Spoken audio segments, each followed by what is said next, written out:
Siguro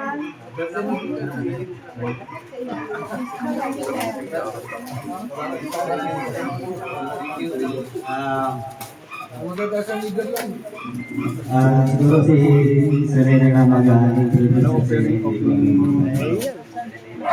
hello, magandang hapon po. Isa sa sumusuporta tumulong dito sa event na ito. Mga artist si Doc Alvin Sahagon. So, ang plano nito ay tulungan natin yung MOPA, yung Kabutihan Project, maglalo din siya ng fund para may babae ito sa taong bayan. Sa taong bayan. Yung Kabutihan Project. So, para pangatong natin.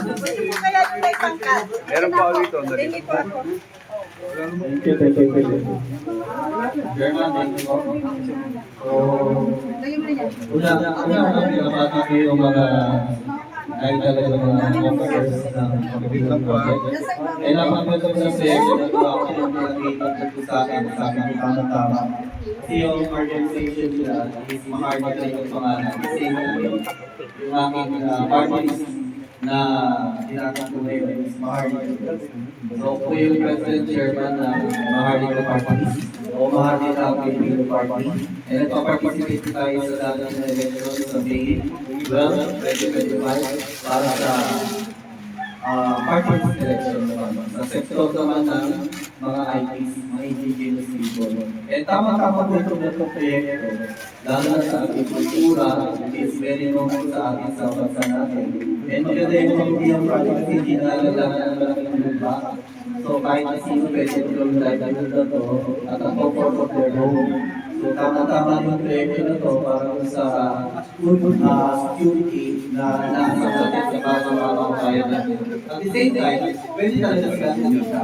And ang itong ito person sa ating mga engineers, susubukan ko din ito at tayo ang backyard and then invite natin with Bill Bawa City para ang Kabutihan Project.